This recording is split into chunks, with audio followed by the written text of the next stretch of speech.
Bien, Dios les bendiga, mis amados participantes del curso de apologética correspondiente al primer semestre de nuestro tercer año educativo en el Instituto Bíblico Sinaí. Hoy vamos a abordar el capítulo 2, preguntas acerca de Dios. Pero antes haremos una oración de introducción. Padre, en esta hora te damos las gracias por este hermoso privilegio que tú nos das. Adoramos tu nombre, te exaltamos, Señor, en la magnificencia de tu santidad y declaramos tu presencia, iluminación y dirección entre nosotros para poder, mi Dios, conocer tu gloriosa voluntad reflejada en tu palabra. Ruego la bendición, la iluminación y la dirección sobre la vida de todos mis alumnos, que este estudio bíblico sea para beneficio y edificación de sus almas. En el vasto nombre de Jesús. Amén y amén. Bueno, mis amados hermanos, vamos a continuar con el capítulo 2. Hoy estaremos desde la diapositiva número 21 hasta la diapositiva número 54. Les habla el pastor Bindel, que les va a servir la clase, ¿verdad? Vamos a estar con esta clase hasta el mes de junio, ¿verdad? Así que en teoría estaremos hasta el mes de junio. Yo le aconsejo que aproveche bien este estudio para que su fe sea más consolidada, ¿verdad? Tema: preguntas acerca de Dios. Usted lo puede llevar el control de la clase con sus respectivas diapositivas. Preguntas acerca de Dios. La existencia de un Dios personal y moral es el fundamento de todo lo que creen los cristianos. Hay que ser claros en esto. Dios es eminentemente real. Dios es absolutamente real. Él es personal, ¿verdad? Un Dios personal. ¿Qué significa eso? Que es una persona.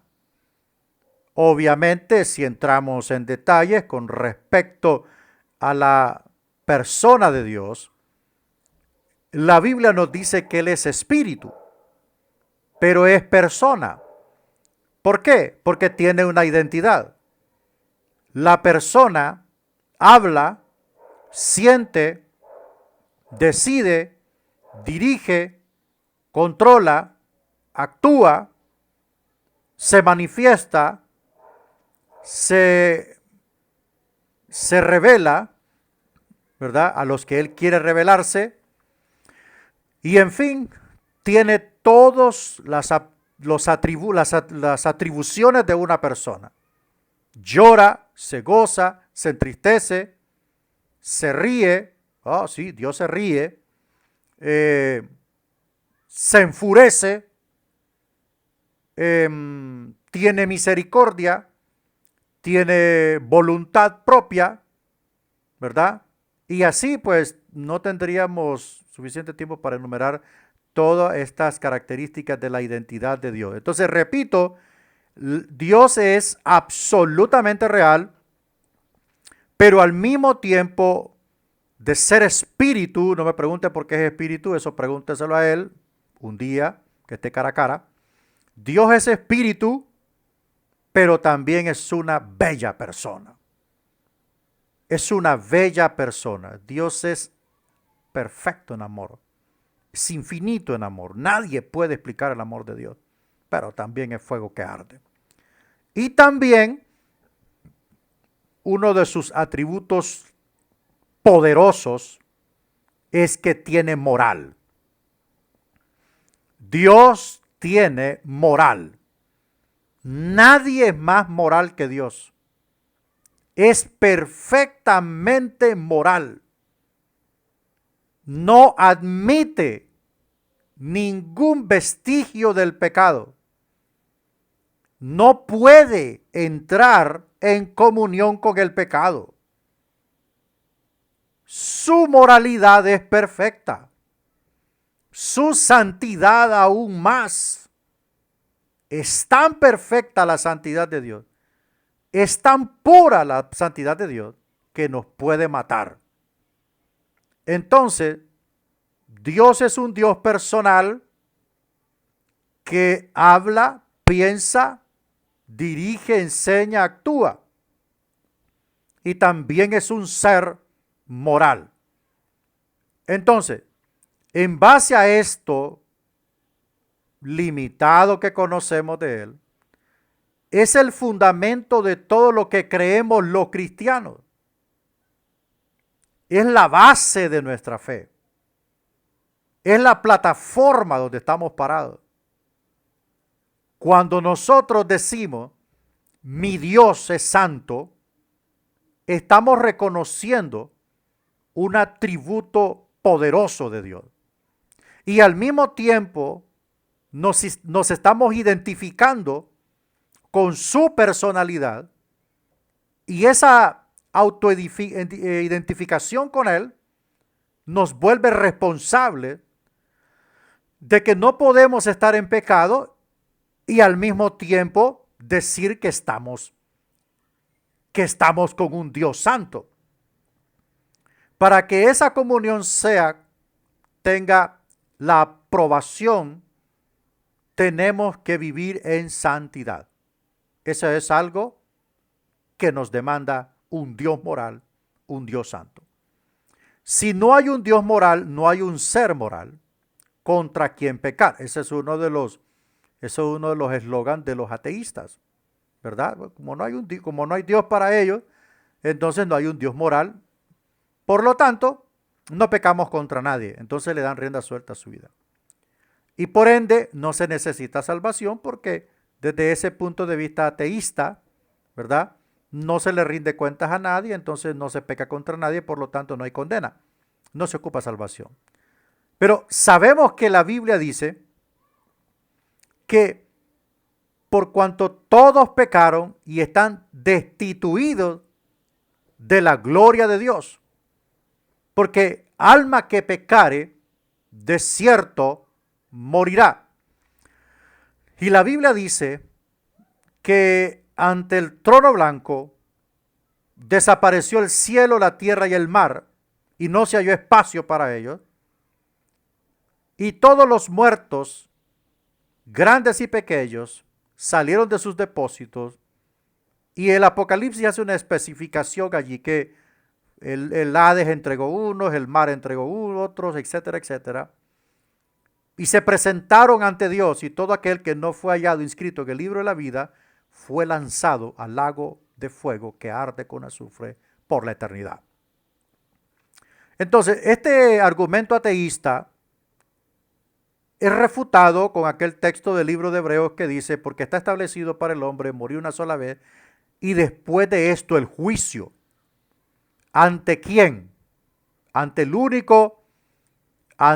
único y exclusivo Dios perfecto en moralidad y en santidad, revestido de toda la autoridad propia y de todos los atributos divinos competentes por ser la causa de las cosas, con toda la solemnidad y investidura de ser el juez moral del universo,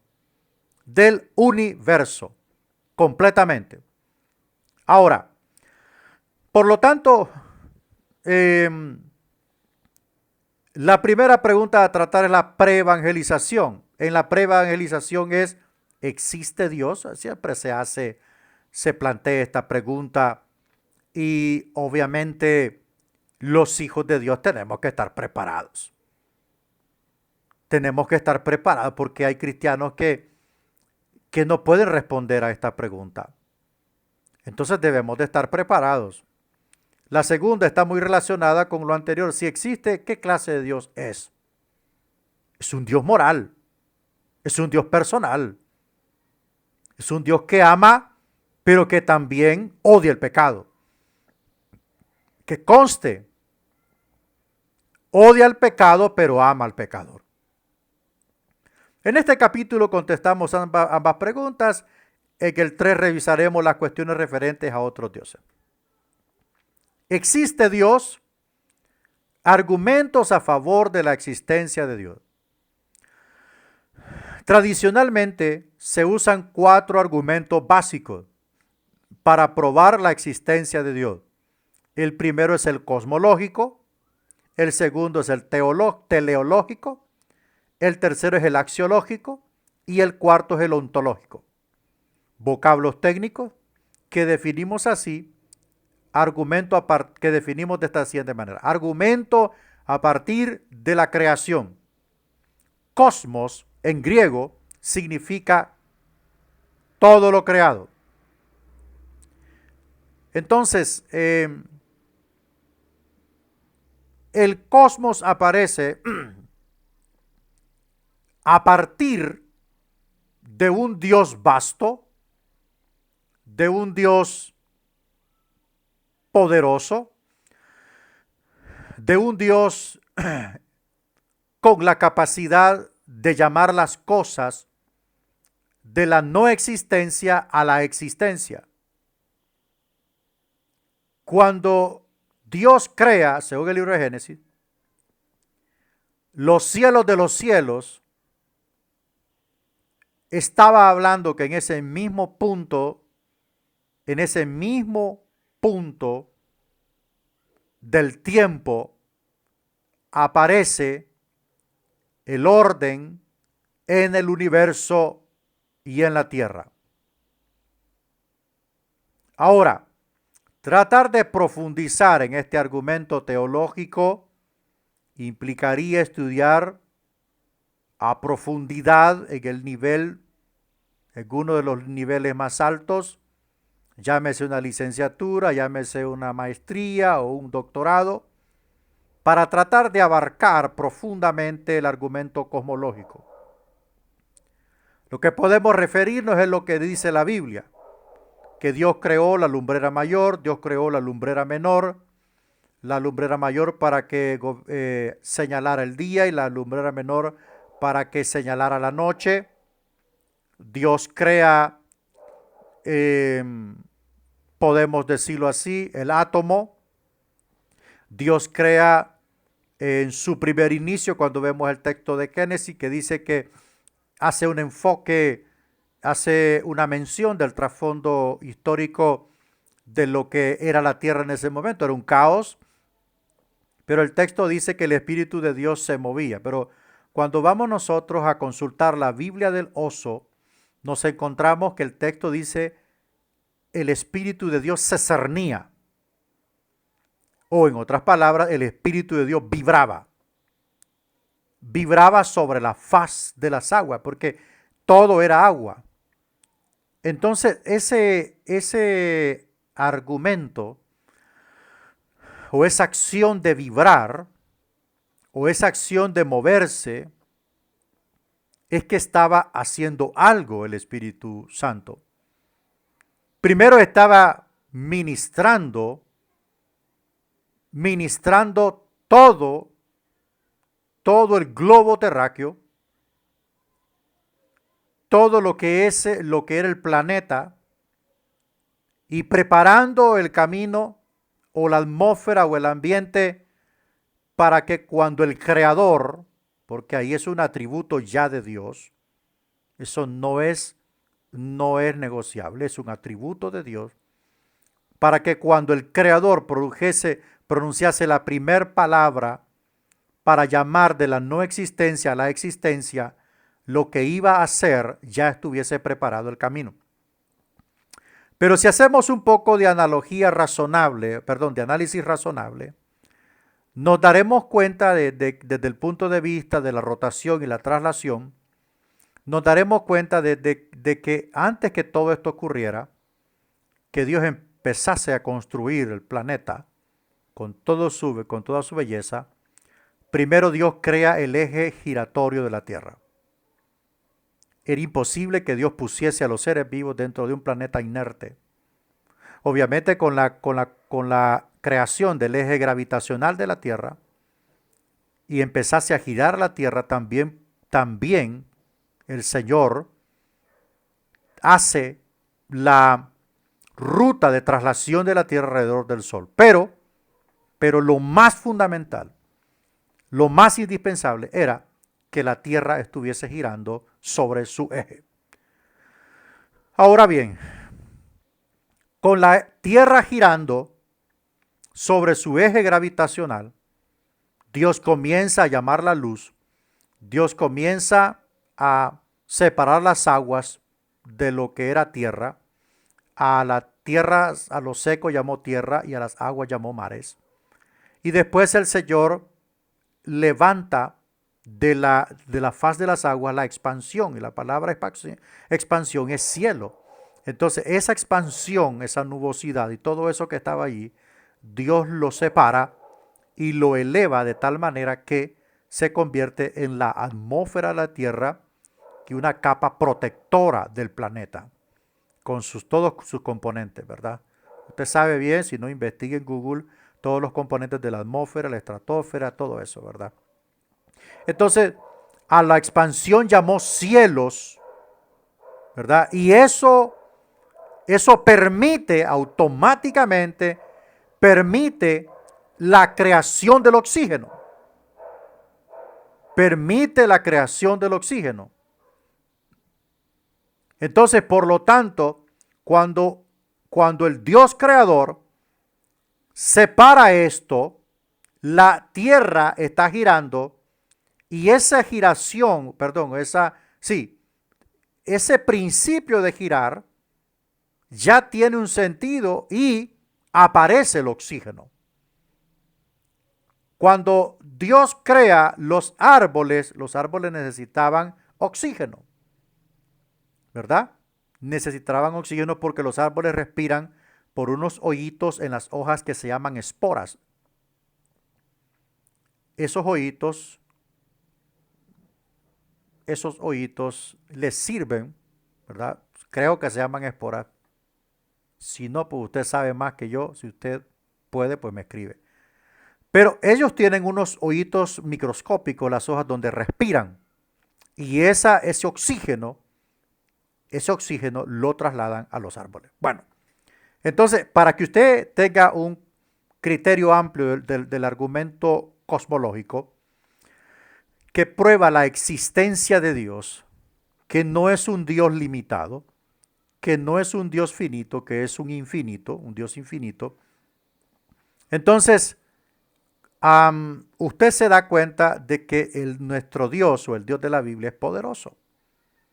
Con el eje gravitacional funcionando, la Tierra girando, empieza Dios a colocar todo en su lugar, empieza Dios a colocar las estrellas, el sol, la luna, empieza Dios a crear la hierba, a crear los animales en el mar, en el aire, en la tierra, o los árboles según sus géneros, frutales, maderables, todo. Luego en el quinto día Dios crea al hombre y en el sexto día, quinto y sexto día, en el sexto día Dios crea al hombre y a los animales. Entonces, por lo tanto, vemos que el argumento cosmológico es enorme. Su alcance, hablar de que Dios no solamente creó la tierra, sino el cosmos entero, es un atributo único de Dios. Entonces, si le damos un pequeño repaso a qué dice la ciencia con respecto al origen del mundo y todas sus teorías, nos damos cuenta que la Tierra está exactamente a la distancia del Sol en su rotación, ni más ni menos. Si estuviese más, nos quemamos. Y si estuviese más alejadita, nos congelamos. Entonces la Tierra está exactamente allí. Pero cuando la Tierra gira alrededor del Sol, su ubicación, su ruta alrededor del Sol, nunca se altera. Porque si se alterase, la Tierra se incendiaría completamente. Entonces, el argumento cosmológico es este. ¿Qué pasa entonces con el argumento teleológico? Que este argumento implica un diseño.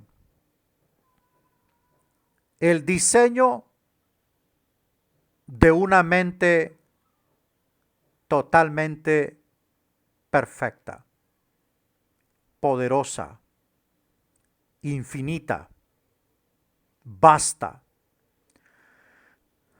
totalmente insondable.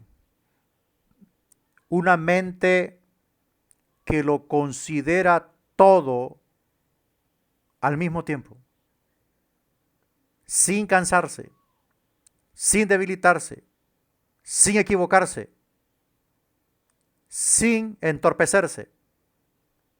Una mente que tiene la capacidad de conocer la vida, el corazón, los pensamientos, las acciones, las decisiones, las emociones, el futuro, el pasado y el presente de más de 8.000 millones de personas al mismo tiempo, en fracciones de segundo, en tiempo real.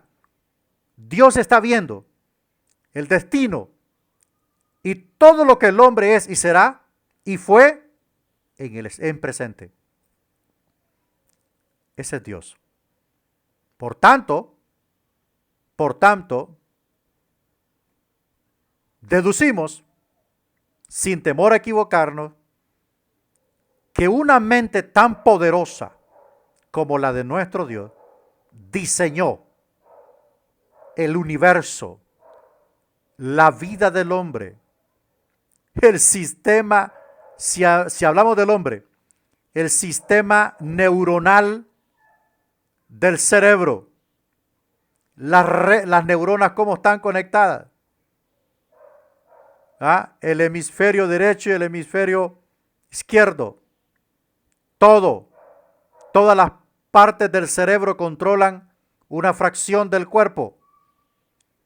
Cómo diseñó la espina dorsal del hombre, con todas sus ramificaciones, con todas sus vértebras bien ubicadas, con todo lo que necesita entre cada vértebra. Cómo diseñó el sistema respiratorio,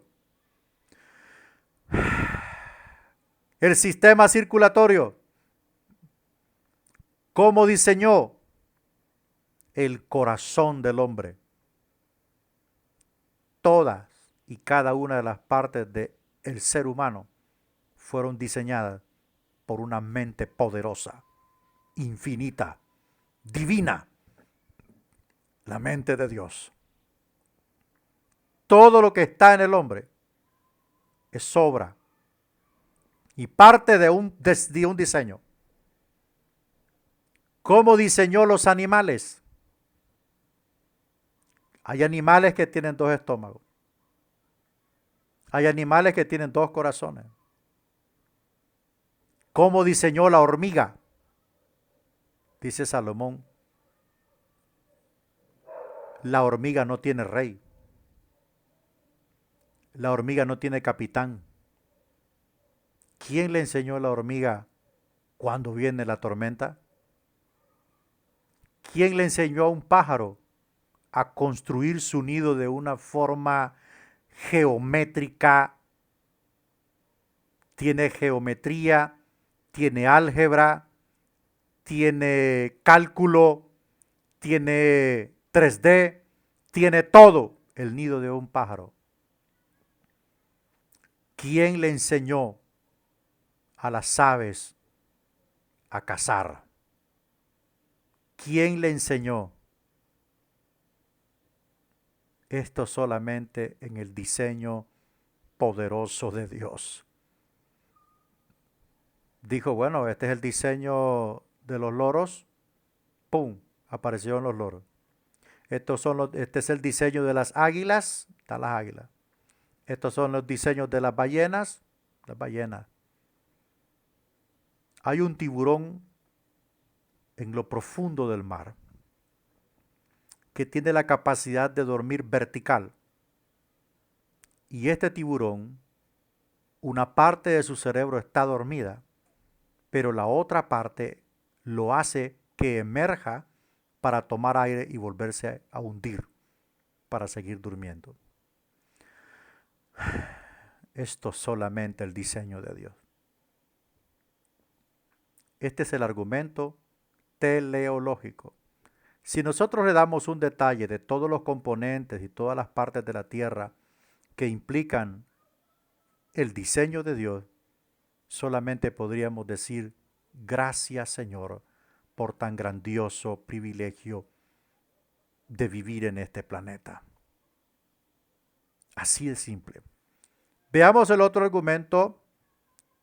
Argumento a partir de la ley moral, porque un Dios moral, o sea, el argumento axiológico, axios en griego significa juicio.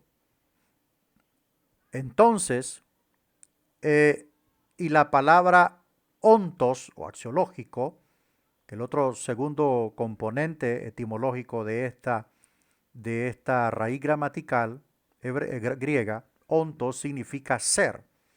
Entonces es un ser que imparte juicio, el argumento axiológico.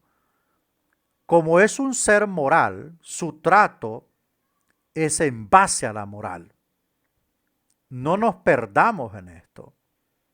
No nos perdamos. El trato de Dios desde el punto de vista de la teología y desde el punto de vista del argumento axiológico nos indica que quien está tratando con usted y conmigo es un ser moral. Es un ser que juzgará a los hombres. Entonces nosotros no podemos hacer lo que nos venga en gana con respecto a nuestra moral, porque a Él le vamos a dar cuenta de nuestra vida moral. Entonces, no puede Dios crear algo si no está la moralidad como el eje que da equilibrio a la vida. Porque no es el dinero, no es la economía, no es el arte ni las virtudes, es la moral. Porque Dios vendrá al hombre a juzgarlo por la vida que llevó en la tierra. Si la vida que llevó en la tierra fue inmoral y no se arrepintió, no buscó corregir eso, lo juzgará y lo condenará por sus pecados. Así es que cuando Dios habla al hombre, lo primero que pondrá por delante es la moralidad. Lo primero que le dirá, corrige tu pecado.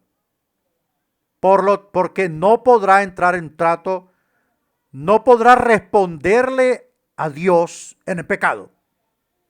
A Abraham le dijo, anda delante de mí y sé perfecto, no chueco, no torcido, no pando, no con tus mañas, no con tus mentiras, no con lo pecador que eres, sino en mi justicia.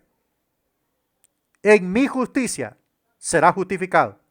Entonces, por lo tanto, si a Moisés le dijo, quita tu calzado,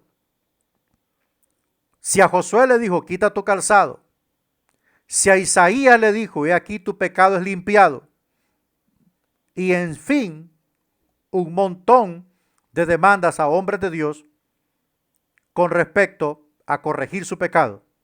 ¿Por qué?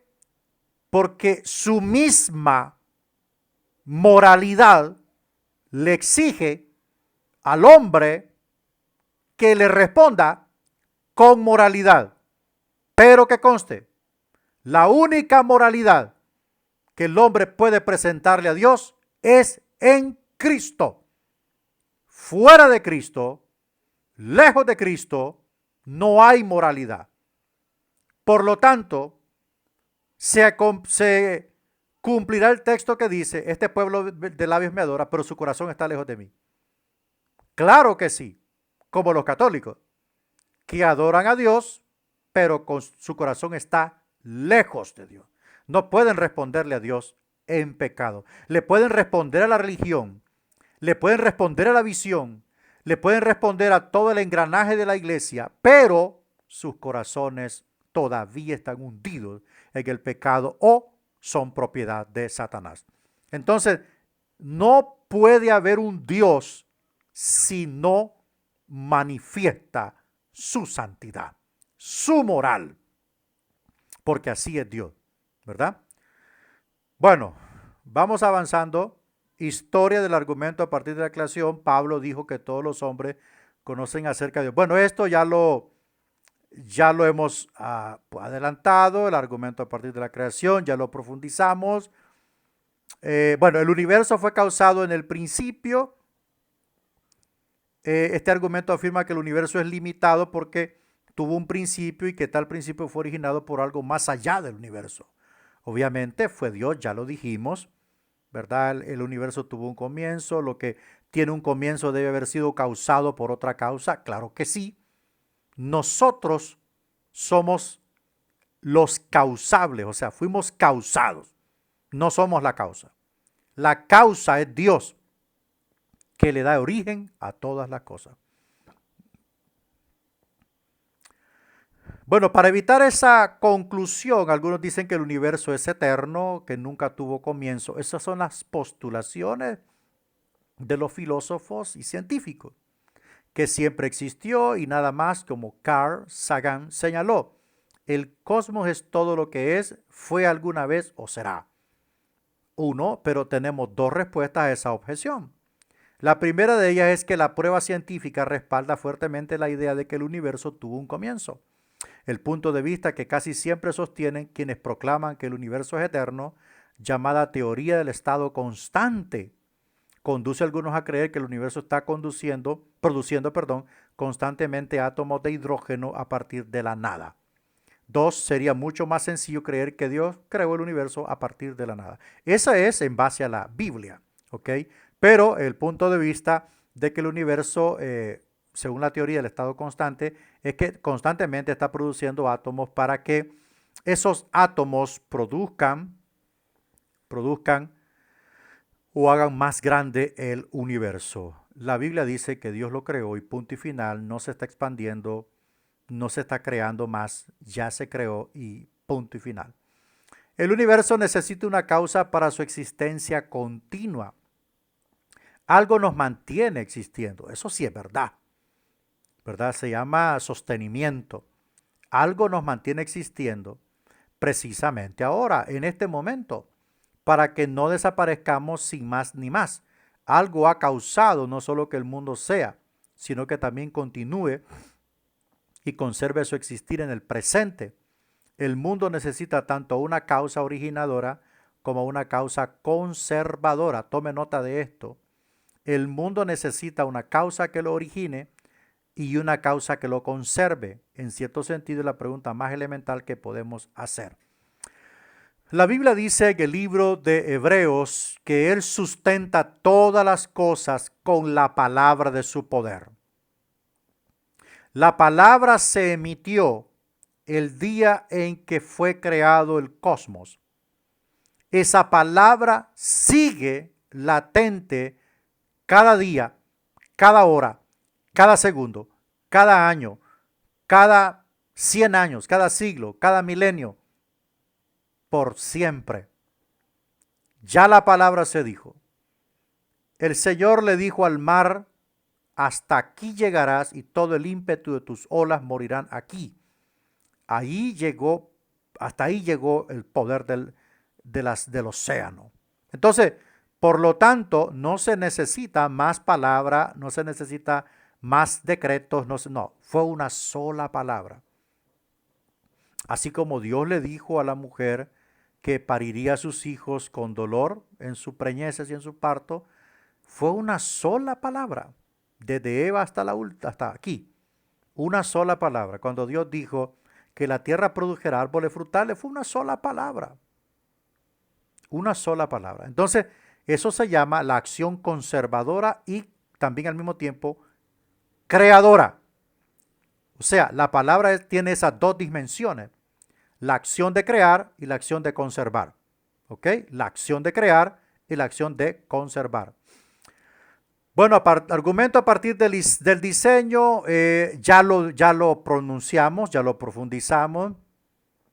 Vamos a entender el principio de la causalidad, no casualidad. Causalidad. No confunda con casualidad. Es causalidad de causal. Conocemos la primera premisa por experiencia. Cada vez que vemos un diseño complejo, sabemos por esa experiencia que provino de la mente de un diseñador. Eso es correcto, como quien diseña el plano de la cimentación de una casa, luego viene el plano de la electricidad, el plano de las aguas potables, el plano de las aguas grises y luego viene lo que es la estructura de la casa, donde va cada cosa.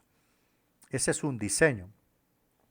Los relojes implican relojeros, los edificios suponen arquitectos, las pinturas implican pintores, los mensajes codificados presuponen un emisor inteligente, por supuesto. Siempre tenemos esa expectativa por lo que va a ocurrir, expectativa porque la vemos ocurrir una y otra vez. Esta es otra manera de establecer el principio de la causalidad.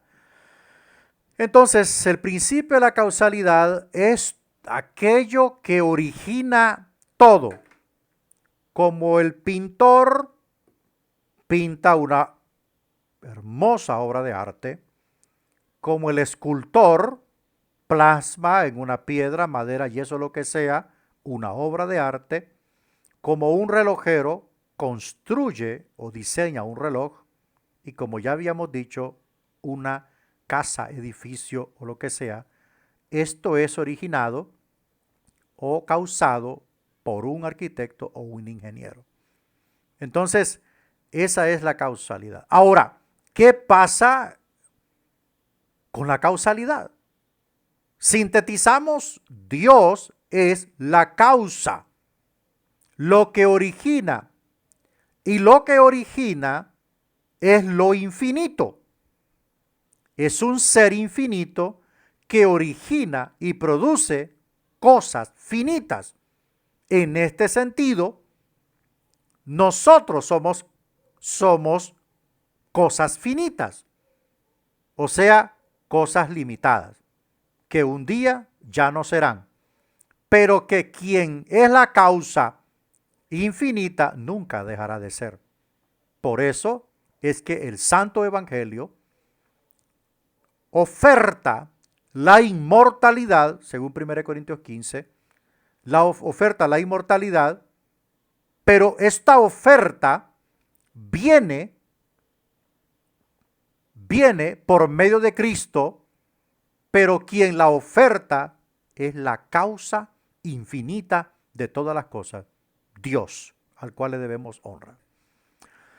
Bueno, veamos la historia del argumento a partir del diseño, porque tú formaste mis entrañas, tú me hiciste, bueno, también lo tocamos cuando dijimos cómo el Señor diseñó el cerebro, diseñó el corazón, diseñó el aparato circulatorio, respiratorio, el tacto, la vista, el olfato, imagínese usted, el oído. ¿Cómo diseñó Dios el oído? Bueno, entonces ahí está abordado eso. La mayor demostración del argumento del diseño, el contenido de la información que hay en el cerebro humano, este es el toque científico, expresado en bits, puede ser comparable con el número total de conexiones entre las neuronas. Aproximadamente 100 trillones o 100 trillones de bits. Si esa información se escribiera, digamos en español, llenaría unos 20 millones de tomos, o sea, toda la información del cerebro. Llenaría 20 millones de tomos, tantos como hay en las bibliotecas más grandes del mundo. Ese equivalente a 20 millones de libros yace en la cabeza de cada uno de nosotros. Eso es en una demostración sencilla de la capacidad del cerebro que Dios diseñó. Entonces, ¿cómo es posible que puedan decir que descendemos del mono? Charles Darwin estaba perdido. La teoría de la evolución de las especies es lo más tonto que he escuchado. Que una especie antes de extinguirse, dio origen a una nueva especie con las propiedades de la antigua especie. Jamás no podemos descender del mono. El mono sigue siendo mono, pero lo que tiene el hombre, lo que Dios le dio al hombre es fuera del plano animal. 100 trillones de bits o terabytes es equivalente a 20 millones de libros que andamos en teoría en nuestra cabeza. Es la capacidad de nuestro cerebro para plasmarla en algo más comprensible sería en 20 millones de libros. El argumento a partir de la ley moral, bueno, ya lo abordamos, la ley moral. Dios entregó su ley escrita y ahí está comprendida y plasmada con claridad la ley moral. Igual, diferente o similar, cuánto nos parecemos a Dios. ¿Cuánto puede decirnos un efecto acerca de su causa? Algunos dicen que el efecto debe ser exactamente el mismo que su causa. Las cualidades del efecto, tales como la existencia o la bondad, son las mismas que la de su causa. Si eso fuera cierto, todos deberíamos de ser panteístas, porque todos somos Dios, eternos y divinos. Otros reaccionan diciendo que somos diferentes de Dios. Totalmente, que no hay similitud entre lo que Él es y lo que somos nosotros. Mire, no nos confundamos. No nos confundamos. Vamos a terminar este argumento. Lo equilibrado es afirmar que somos similares a Dios. Lo mismo, pero en una manera diferente, en un rango inferior. La existencia, la bondad, el amor, todo eso significa lo mismo para nosotros y para Dios. Nosotros lo tenemos en forma limitada, en cambio Él es ilimitado, ahí está. De modo que podemos decir que Dios es, aunque algunas cosas debamos también decir que no es limitado como nosotros. Es eterno, inmutable, incorpóreo. Eterno, que nunca deja de ser, inmutable, que nunca cambia, incorpóreo, que no tiene cuerpo. Entonces, por lo tanto, no nos equivoquemos. Dios es la causa, pero nos creó a su imagen y a su semejanza, con capacidad de aprender, con capacidades cognitivas, con capacidades de poder amar, perdonar, decidir y todo ello. Eso es parte de creados a imagen y a semejanza, pero tenemos que tener allí un pequeño stop. Si somos hijos de Dios, no somos dioses, como enseña Cash Luna.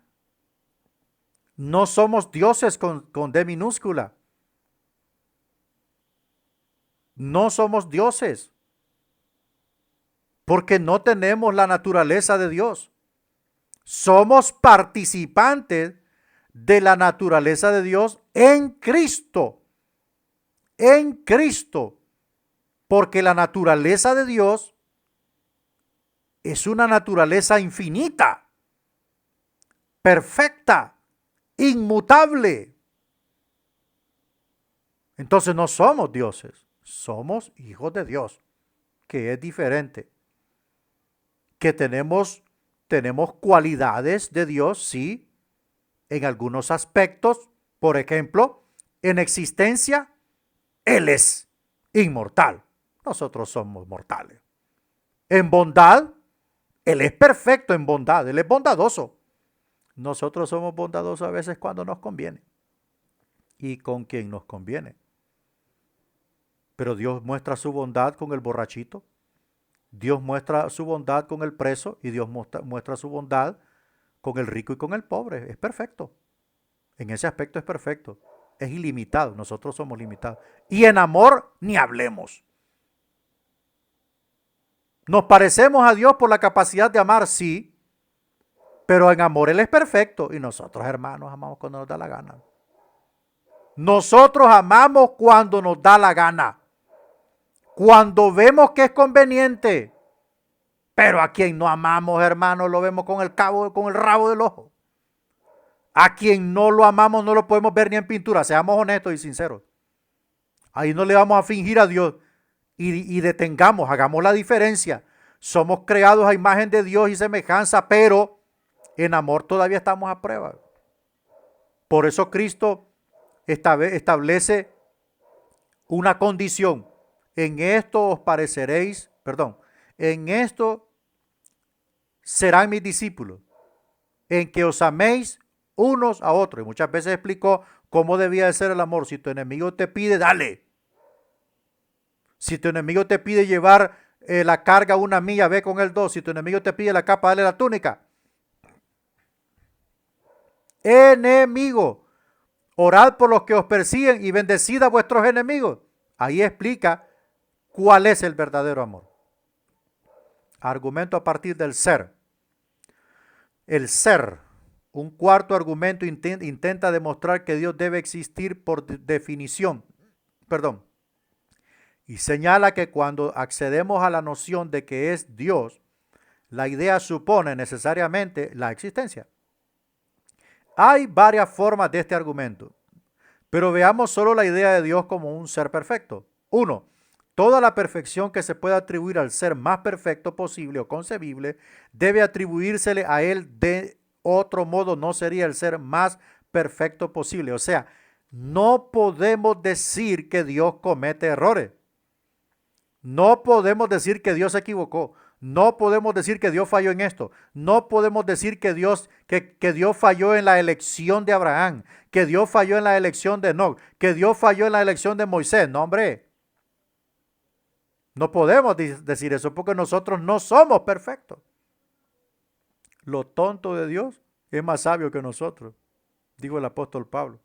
Lo necio de Dios es más sabio que nosotros. Oiga bien, si hubiese algo de necio en Dios, eso es más sabio que nosotros. Por tanto, nos deja fuera del contexto en razón de juzgar a Dios en qué debería ser y qué no debió haber hecho. No somos nadie para señalar a Dios en este aspecto.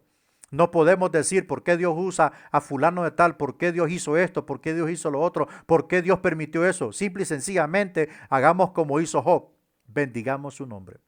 2. La existencia necesaria es una perfección atribuible al ser más perfecto.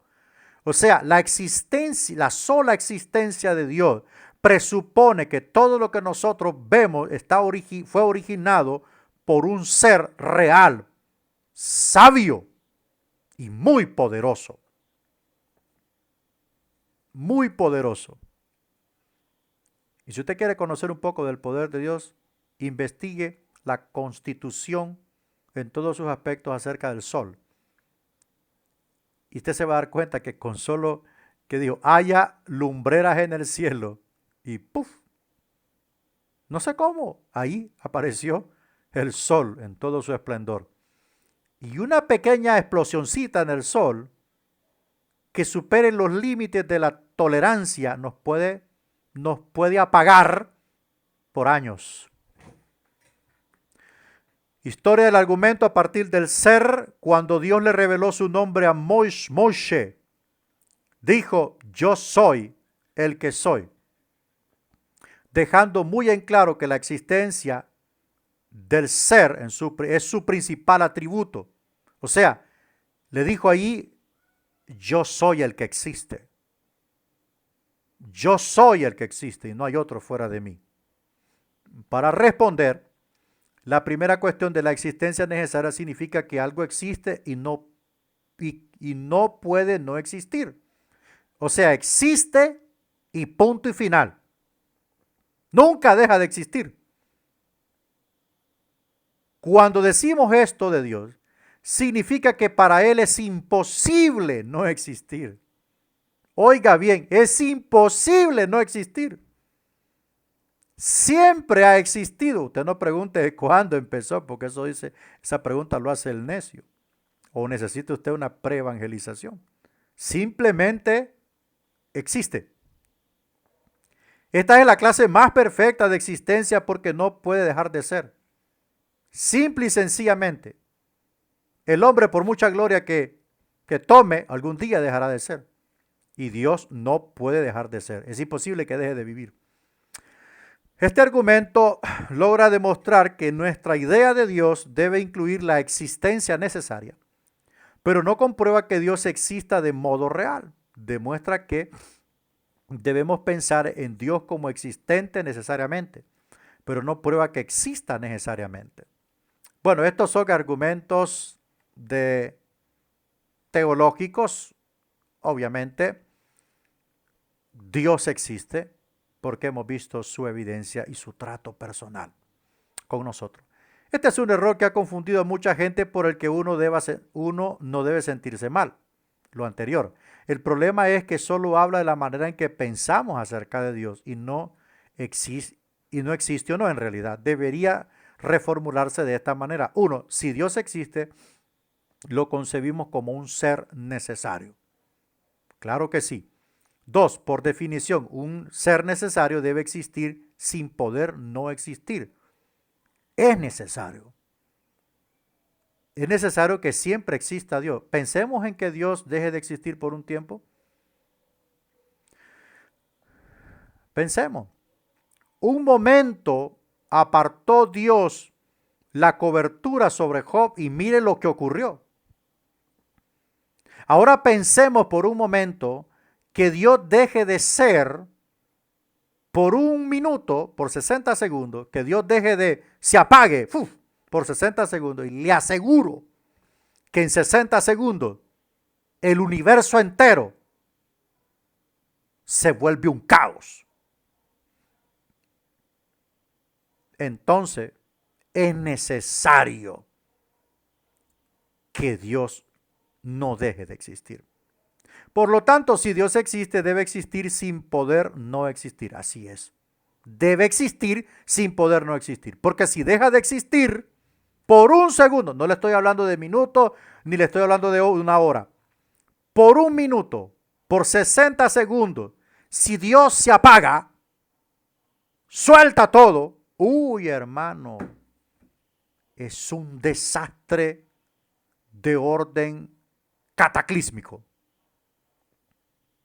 Porque dice la Biblia que Él sustenta todas las cosas con la palabra de su poder. Entonces, solo la existencia de Dios hace que esa palabra tenga poder y validez, tenga vigencia, tenga sustentabilidad. Si Dios se apaga, si Dios deja de existir, la palabra se cae. ¡Fu! Porque Él es quien sustenta las cosas con su palabra. La existencia de Dios garantiza la existencia del cosmos. ¿Qué clase de Dios existe? Bueno, vamos a ir sintetizando. Si queremos demostrar que Dios existe y que Él es el Dios de la Biblia, debemos comprobar que todas las cosas planteadas por los argumentos mencionados son verdaderas. Cada una contribuye algo a nuestro conocimiento de Dios y en conjunto forman un cuadro que solo puede corresponder al único y verdadero de Dios. Dijimos que Dios era un Dios personal, moral e infinito. Y que hay cuatro argumentos: el cosmológico, el teleológico, el axiológico y el ontológico. El ontológico es el ser, el axiológico es la moralidad, el teleológico es el diseño y el cosmológico es la acción creativa de un ser poderoso. Dios es poderoso.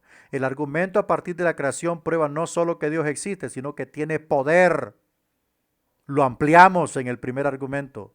Solamente un Dios con un increíble poder puede crear y sostener todo el universo. Lo acabamos de decir. Su energía tiene que ser mayor que toda la que haya tenido a su disposición la creación completa.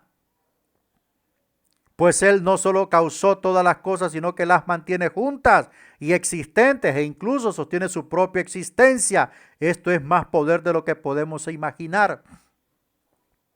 Dios es poderoso y ya lo hemos ahondado. Llamó las cosas de la no existencia a la existencia. Es el principio y origen de todo lo existente. Su palabra dada en el tiempo de la creación sustenta las cosas y las mantiene. Hablamos de la doble dimensión de la palabra, la acción creativa y la acción conservadora. Apréndaselo bien.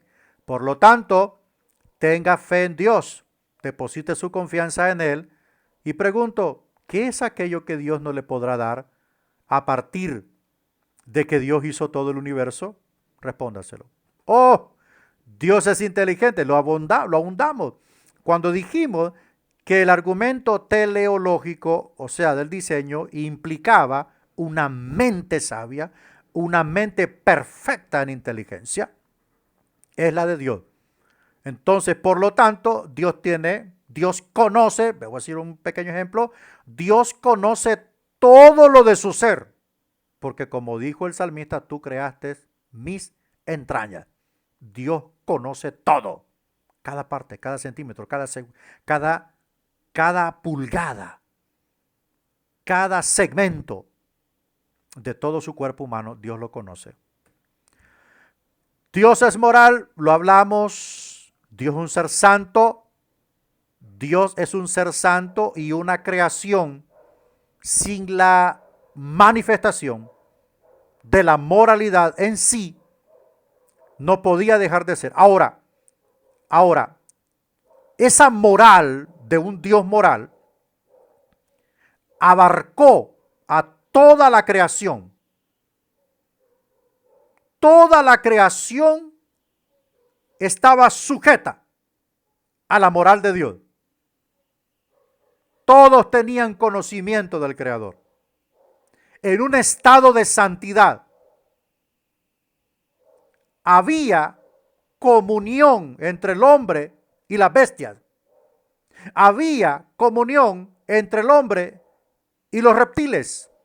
Había comunión entre el hombre y las aves de los cielos, desde la ave rey como el águila, hasta el último. Todo estaba en comunión porque todos tenían conocimiento de Dios en el estado moral. Pero cuando el hombre peca, dice el escritor, el hombre sujetó a toda la creación al pecado. Por tanto, ¿por qué le explico? ¿Por qué? Porque quien tenía la razón, quien tenía la mentalidad, quien tenía el espíritu y el discernimiento de lo moral y de lo santo era el hombre. Los animales estaban en santidad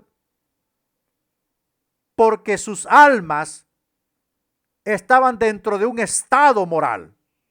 Una vez que el estado moral es roto, entró el pecado y contaminó toda la creación. Por lo tanto, ya los animales no estaban en comunión con el hombre. Ya no. Se rompe el estado moral y aparece la cadena alimenticia, donde el hombre es la cabeza y luego los animales, y todos aquellos entran en conflicto porque ya no estaban en un estado moral de perfección, sino que estaban en un estado pecaminoso. Pecaminoso. Ahora, usted me dice, no, pastor, fíjate que no entiendo. Bueno, ¿qué va a suceder en el reino milenio? Vuelve el estado moral. ¿En qué aspecto? En que el rey estará en la tierra.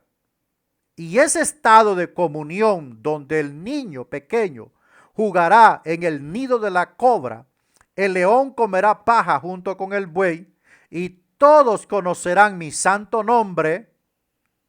Toda la tierra estará llena del conocimiento de Jehová, como estuvo en aquel tiempo, aunque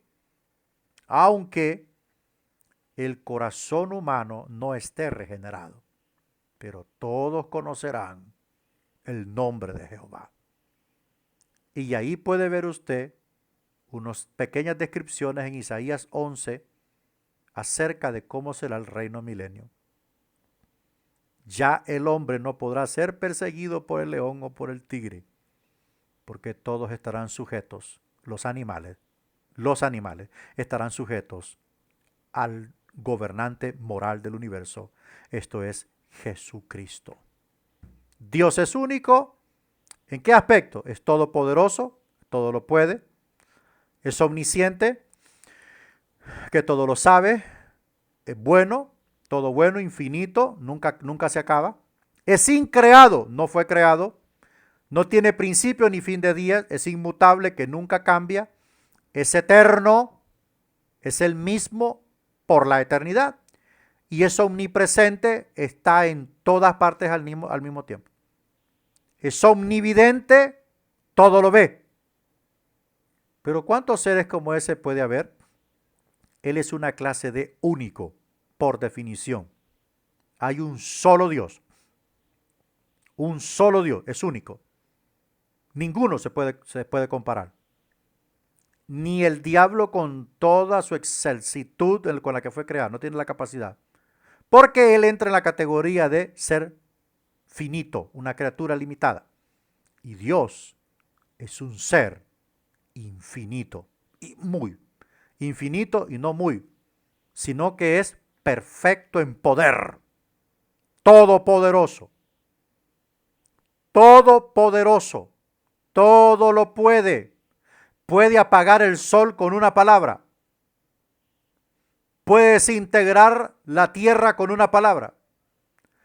Puede contraer el universo con una palabra. Puede romper todas las reglas gravitacionales que existen en los planetas con una palabra. Todas las rutas de traslación alrededor del Sol, Dios las puede apagar con una palabra y esto se vuelve una desgracia total. Eso es todopoderoso. Y no hay una demostración, pues, abrió el mar rojo. El mar rojo lo abrió en dos. ¿Ok? Entonces es todopoderoso. Dios es Yahvé. Este es el Dios de la Biblia. Dios le dijo su nombre a Moisés. Qué privilegio. En la zarza ardiente. Yo soy el que soy. Eso significa que la característica principal del Dios de la Biblia es la existencia. O sea, el argumento ontológico, el ser. El que existe por sí mismo. Yo soy el que soy. El que existe por sí mismo. Se deriva de la palabra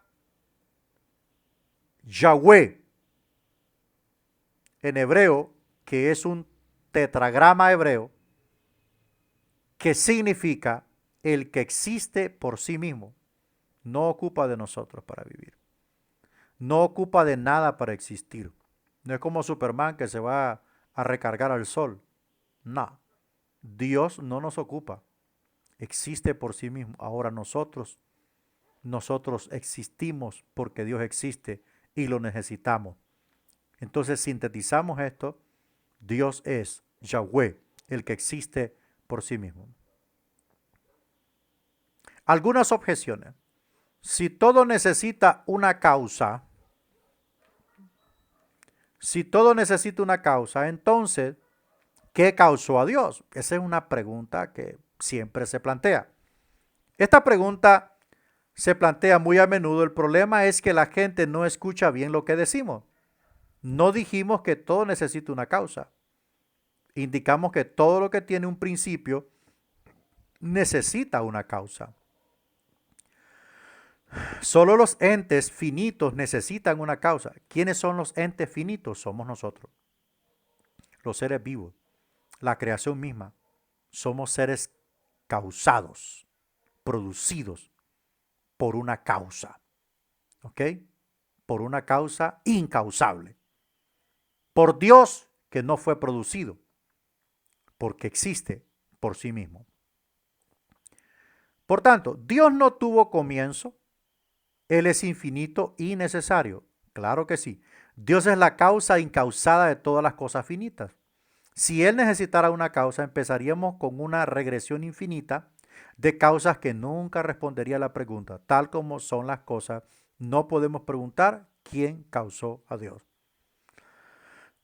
Así de simple y de sencillo, no podemos preguntar, ¿quién causó a Dios? No, olvídese de esa pregunta y no entre en la necedad. Si Dios creó todas las cosas, ¿cómo se creó a sí mismo? Eso es otra pregunta que se plantea. Nuevamente, solo los seres finitos necesitan causas. Los seres necesarios no. Nunca dijimos que Dios es un ser autocausado, pues eso es imposible.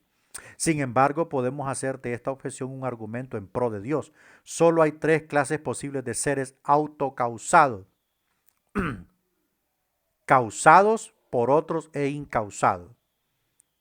¿Cuáles somos nosotros? Imposible que seamos autocausados, o sea, que se autoprodujo a sí mismo. Respecto a la existencia, no podemos traernos a la existencia a nosotros mismos. Como dice el libro de los Salmos, tú nos formaste y no nos formamos a nosotros mismos.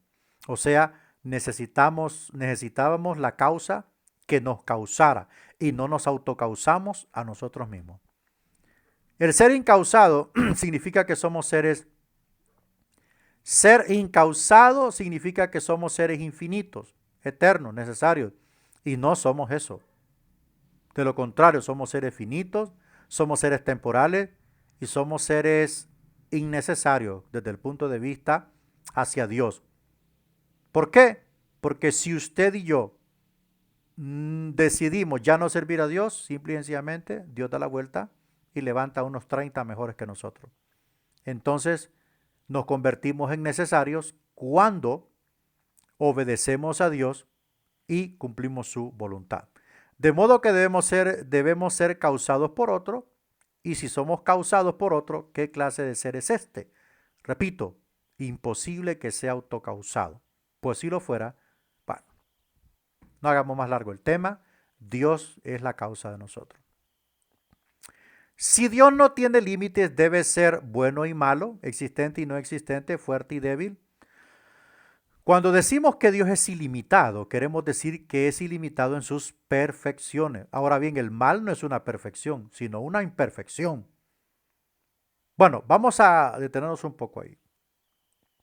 Desde el aspecto y punto de vista de que Dios es ilimitado, hemos dicho y hemos ampliado que en todas sus atributos y en toda su personalidad, Dios es ilimitado. Dios no tiene fin en amor. Dios no tiene fin en paciencia. Dios no tiene fin en misericordia. Dios no tiene fin en poder. Dios lo ve todo. Dios lo sabe todo. Dios escudriña todo. La mente, el espíritu lo pesa. O sea, Él es ilimitado en todo. Ahora, el mal no tiene nada que ver con Dios.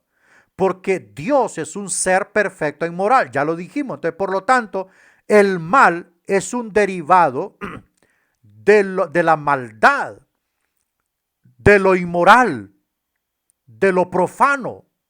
Entonces, no puede producir un árbol de mangos, no puede producir cocos. Es imposible. Su naturaleza es ser un árbol de mango. ¿Queremos cocos? Vayamos a buscar el árbol de coco. Entonces, de Dios no puede salir la maldad. Como de una fuente de agua dulce no puede salir agua amarga. Entonces, lo mismo es cierto en cuanto a la no existencia, la debilidad, la ignorancia, la finitud, la temporalidad u otra característica que suponga limitación o imperfección le pertenece a las causas finitas, a las cosas finitas, no a las cosas, no a las causas infinitas. La causa infinita es Dios, es la fuente de todo. No tiene fin ni límite, ya lo dije.